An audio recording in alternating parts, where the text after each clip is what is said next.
ஓம் சக்தி. இந்த உலகத்துல பாத்தீங்கன்னா மனுஷனா பிறக்கிறதுக்கே 84 லட்சம் பேதங்கள் பிறப்பு இருக்கு.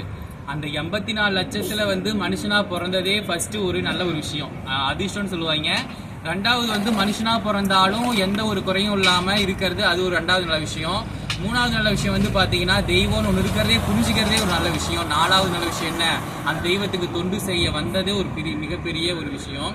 இப்ப தெய்வம்னு சொல்றதை விட நம்ம அம்மானே சொல்லலாம். ஏன்னா இந்த உலகத்துல எப்படி கிருஷ்ணர் வந்தாரோ ராமர் வந்தாரோ அதே போல இந்த உலகத்துல இருக்கிற குப்பைகளை கூட்டி அல்றதுக்கு இந்த அம்மா வந்திருக்குது. அவ்வளவுதான் ஒரே விஷயம். இந்த உலகத்துல இருக்கிற மாசுகளை நீக்கவே அன்னை ஆதிபரா சக்திங்கிற ஒரே பேரோட வந்திருக்கலாம்.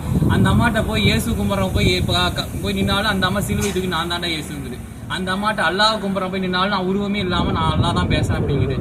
உள்ளூர்காரன் கூட்டம் முடியாம போய் நின்னாலும் நான் தாண்டி மாறியாகி பேசுறேன் அப்படின்னு பேசுது. இப்பயும் பேசிட்டு இருக்கு, லைவா ஓடிட்டு தான் இருக்கு. இது ஒன்றும் நிக்னுலாம் போகிறது இல்லை.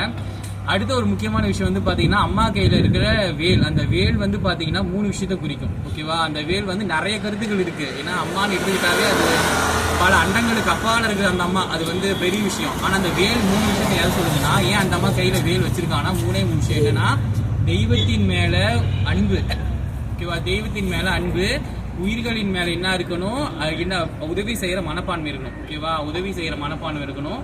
அடுத்த சேவை, உயிர்களின் மேல சேவை, பக்தர்களுக்கு கோயிலுக்கு தொண்டு. இந்த 3 தான் முக்கியமான விஷயம். அதை நான் தான் கையில பிடிச்சிருக்கேன்னு சொல்லுது. என்ன சிம்பிள் என்ன சொல்றாங்க, இந்த 3 விஷயத்தையும் செய்யறவன் என் கையில இருக்கிறான்னு அர்த்தம் அப்படிங்குது. அம்மாவோட அருள்வாக்குல பாத்தீங்கன்னா இன்னொரு அருள்வாக்கு, எப்ப நாம தொண்டு செய்ய வரமோ அப்பவே அந்த அம்மா என்ன பண்ண ஆரம்பிச்சோம்னா, அங்க ஒரு சுவிட்சை போட்டுரும். எந்த சோதனைகள் சுவிட்சை போட்டுருக்கும். அந்த சோதனைகளாம் தாண்டி நாம இங்க நிக்கிறதே அது அதுதான் வெற்றியே. ஒரு மனுஷனுக்கு ஆதிபராசக்தியோட கோயிலுக்கு எந்த ஒரு தடையில்லாம நிக்கிறது முதல் வெற்றி. ரெண்டாவது வெற்றி அங்க இருக்கிற சின்ன சின்ன வேலைகளை செய்ய ஆரம்பிக்கிறது ரெண்டாவது வெற்றி. மூணாவது வெற்றி அம்மாவை பார்த்து பாஸ்மார்க் போட்டு வெளியே அனுப்பிடுறோம். அவ்வளவுதான். நிறைய பேருக்கு காட்சி கொடுக்குறாங்க, நிறைய பேருக்கு அனுகிரகம் பண்றாங்க. எனக்கு ஏன் பண்ணல அப்படின்னா, ஒரு கருத்து இருக்கு, அம்மா காட்சியும் கொடுப்பா கையும் விட்டுருவாங்கிற மாதிரிலாம் நிறைய ஓடிட்டு இருக்கு. அதனால என்ன காட்சி கொடுக்கணும் அவசியமே இல்லை. நமக்கு எது தேவையோ தேவையான நேரத்தில் அந்த அம்மா என்ன நமக்கு கேட்காமலே கொடுத்துருவாங்க. அது எக்ஸாம்பிளே நான் தான். எனக்கு கல்யாணமே ஆகாம இருந்துச்சு. நான் என்ன பண்றேன், மன்றம் மூடி, இதே மன்றம் ஏவே குறிச்சி மன்றம் தான் மூடி இருந்துச்சு. நான் பைக்ல உட்காந்துட்டு சொல்றேன், பைக்ல இங்க உட்காந்துட்டு சொல்றேன், இங்க பாருமா கும்பகோணத்துல ஒரு ஈஸ்வரன் கோயிலுக்கு அர்ச்சகர் தேவையாம்.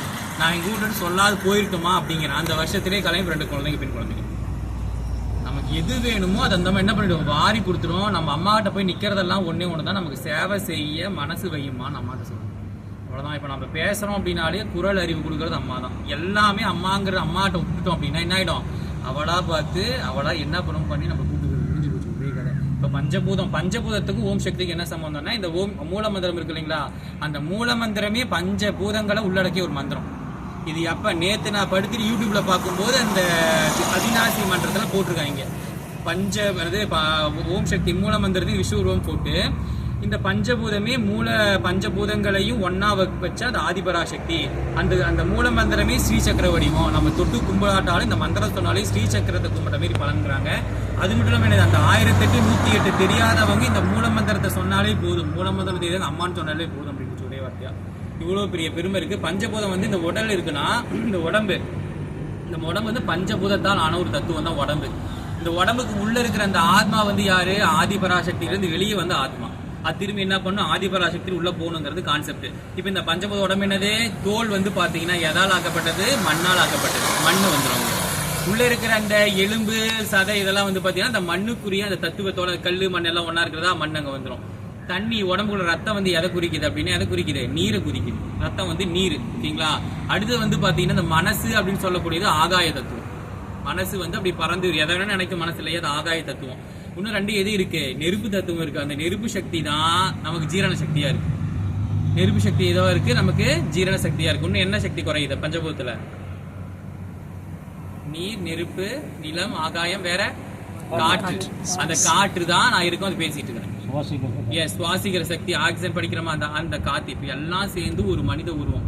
இந்த மனித உருவத்தை எது பாத்துக்குது, நாம போற டாக்டர் எல்லாம் பாத்துக்கல, மருவத்தூரா தான் பாத்துக்கிறான். அந்த மருவத்தூரோட அந்த பஞ்சபூதம் நம்ம உடம்பு பாத்துக்குது. என்னைக்கு அவன் டிக்கெட் கொடுக்குறான் அன்னைக்கு பறந்துட வேண்டியதான்.